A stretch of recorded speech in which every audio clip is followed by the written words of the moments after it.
What is going on, guys? My name is Cameron. Welcome back to the Ultimate Spider-Man issue 67 review, part 2 of the Spider-Man / Wolverine brain switch. And so far, this part of the Ultimate Spider-Man comics has been awesome. It's been hilarious, it's been emotional, and it's been a little bit crazy, and the craziness only gets worse as we get through these issues. Now, once again, we are joined by Brian Michael Bendis to talk to us as the reader and talk about how this is the final part in this saga for the Wolverine and Spider-Man crossover. And it just seems like a very awesome addition to the comic, because really, he didn't actually have to put himself in the comic. He could have just said like a little note on the page or something, but instead he actually got drawn into the comic to interact with us through the pages, and that is just something awesome that Brian Michael Bendis would do. And now that we've spoken with Brian Michael Bendis, we can finally get into the comic. So guys, without further ado, let's jump into this review and let's do it.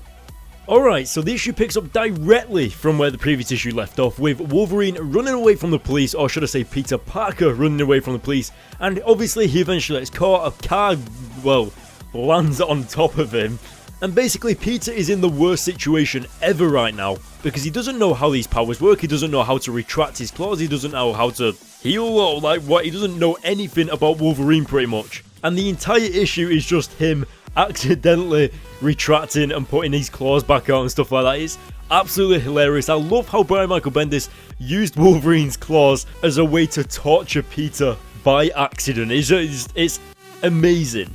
I don't actually know the words that just came out of my mouth, but I hope they made sense. Kind of. Now, if you remember in the previous issue, I mentioned that these comics are absolutely hilarious. They're so funny, and this is what I'm talking about. Peter actually tries sprinting away from these guys. He's usually a lot faster than this because he's Spider-Man, but they just turn around and tased him. And it's just little things like that that just make this comic what it is. And the best part is that whilst in the midst of all this, they still have enough time to insult each other, saying that they hate each other and all that. It's just never ending, and it's awesome. Now, we're actually going into quite an interesting part of the comic right now, because Peter actually phones up Charles Xavier's school, obviously the school of the X-Men, and Kitty Pryde answers the phone. Now, obviously it's not that interesting, there's nothing to you guys that you won't know about, but what if I told you that Kitty Pryde actually becomes a major character in the future of these Ultimate Spider-Man comics? And when I say a major character, I mean a seriously major character, like she's in it almost every single issue, and she is awesome. So this is almost like a little introduction into her character. Like, obviously we've met her before, but I think this is probably one of the highlights of her in the entire Ultimate Spider-Man series, just because she seems so light-hearted and she just bursts out laughing at the situation that Peter finds himself in.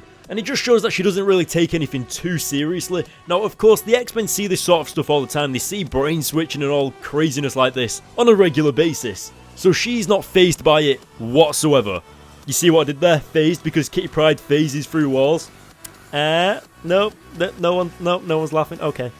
Now, honestly, going into my favourite part of the comic, when Peter accidentally chops the phone up and he just looks up and the police officers are just there ready to tase him, and they just tase him anyway. It was absolutely hilarious. I have never laughed out loud so much at a comic until I read this moment that just happened on screen. It was phenomenal. You could just see the fear in Peter's eyes when he looked up like, oh no. Like, he expected it, and that's the best part about that. And honestly, I think this is one of the most laid-back comic sagas in the Ultimate Spider-Man series, but it's also a little bit serious, but it has the most fun with the characters that are in the pages. It's brilliant. And now moving over to Wolverine's perspective, putting on the mask, becoming Spider-Man, and I think it's more difficult than it looks. But one thing you do have to remember is that when Miles Morales first became Spider-Man, and he first got his web shooters, he found it difficult to swing as well. So I'm sure Wolverine will get used to it eventually, if he ever tries it again, which I don't think he does. I also very much love the tone of the comic as well, and what I mean by that is, if you remember a few issues ago, or more than a few issues ago, going all the way back to the Venom saga, there is a drastic difference in colour on the artwork. And you can tell that this is supposed to be a fun, entertaining storyline, compared to the Venom saga, which was a little bit darker and a little bit more serious, obviously because it was dealing with the Venom character and there were high stakes. And I also think that is a major factor in this issue that is done brilliantly. Because of the vibrant colours, you don't really take the comic too seriously, and you don't really take Wolverine and Peter Parker's situation too seriously either. It's almost like the writers and artists want you to have the exact same reaction to what Kitty Pryde had when she just burst out laughing. They want it to be a hell of a lot of fun, and so far that's what it's turned out to be. Coming up to another awesome part of the comic was when Spider-Man started listing off, or sorry, should I say Peter Parker started listing off all of the crazy things that Wolverine is involved in that could have caused this to happen in the first place. He lives in a school with a bunch of crazy mutant people that deal with mutant powers, that deal with fighting robots in a crazy mutant world, and that is probably the best answer I think Peter could have given Wolverine at that time. Like, seriously, there is no way that this isn't Wolverine's fault. Like, it just has to be his fault. And now finally we're coming up to the last few pages of this issue, and the X-Men finally arrive, and we figured out that it was actually Jean Grey that put this brain whammy on Wolverine because he kept hitting on her. He kept trying to ask her out and stuff like that, and she had had enough of it, and it turns out that it was actually Wolverine's brain that chose to switch with Spider-Man, because that is the worst place Wolverine's brain could think of being, in Spider-Man's head. And I just love it when Peter gets his body back and he just starts going on some swearing rampage and then just takes off out of there, and the X-Men are all just stood there like, we should probably send him a gift basket or something. I thought that was awesome. And of course, don't forget, Kitty Pryde will be coming into these Ultimate Spider-Man comics in the near future, and I cannot wait for it. It's awesome. But we also can't forget about the final page of the issue, where Mary Jane gives quite a bit of a shock towards the end to Peter, and I thought it was hilarious. Like, sure, Wolverine hated being Spider-Man, but I'm pretty sure he didn't hate having Mary Jane as a girlfriend. And now guys, that is the end of this issue. That is the end of issue 67.